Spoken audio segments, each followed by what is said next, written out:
I remember many, many years ago, around Christmas time, when there was that massive tsunami that took place. This is the one I think that affected, was it Fiji? Yeah, it was that area. Lots of video was coming out of these surveillance cameras that showed the tsunami coming in. And I remember hearing comments from a lot of folks, even ignorant comments in the comment section of the videos and stuff, where it's like, man, if that was me, I would have just ran. Some people said, well, I just would have been taken away by the water and I just would have swam. It would have been easy. I'm a surfer. I'm a pro surfer. And I'm thinking in my mind, you fools, I'm not going to call you arrogant, because your statement doesn't come from arrogance. Your statement comes from blatant, unbelievable, unmitigated stupidity. You're ignorant. You don't know what 100-foot wall of water looks like when it's coming at you at 70 miles an hour. Imagine a vehicle, just a little vehicle. Heck, forget that.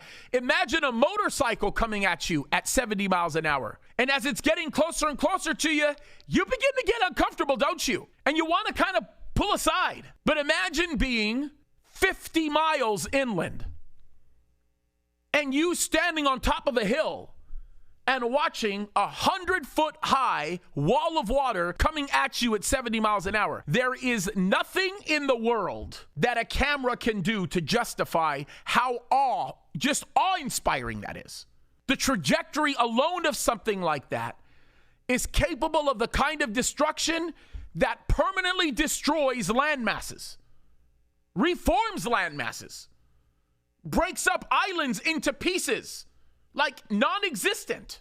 The problem is, the Apostle Paul is about to tell us, I have done everything that I can to explain to you all that's available to you. But at one point, your refusal to accept it, understand it, receive it, make it palatable, embrace it, is going to give way to a tsunami coming in your direction that you have no idea what that looks like. And that's the thing that's a little fearful to me. See, I look at the kind of things that are happening right now in the world today, and I just think, do these people have any clue how bad life is about to become for them? Like, do they have any idea, right? Here's my thought. For all the people that might say, you're just an angry hellfire and brimstone, you're just so judgmental and you're this or that. My statement to them is, there's a tsunami.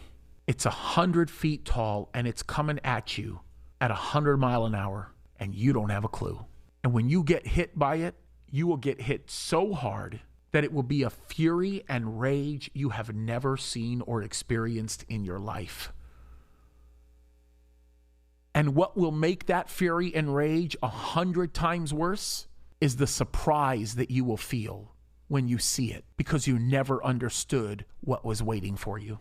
Oh, I bring things out in the open all the time, and I talk about how wicked things, are, and how God will judge and how God will deal with them or whatever. But when push comes to shove and my head hits the pillow at night and I begin to meditate on the awe-inspiring power of God executed upon a world that hates him, understand, guys, that is the kind of judgment that this world has never seen. Understand, if God destroyed the world the same way he did during the days of Noah, he would be showing his grace. He promised Noah, I'm not going to destroy the world again with water, but he's about to do it with fire. And nobody understands the significance of that because we've yet to see it. We have yet to see the fury of God unleashed. And I got to tell you this, guys, it's a fearful thing to be put in the hands of a God who is about to judge you because you waved your fist at him. I don't think this message just goes to non-believers, folks. As a matter of fact, I think this message means less to non-believers because non-believers are going to continue to walk in their condition of depravity and wave their fist at God. But this is something that we need to take seriously as Christians.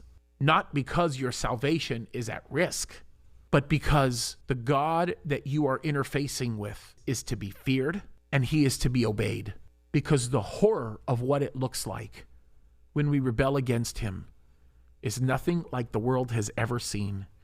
And folks, when they see it, it's going to be ugly.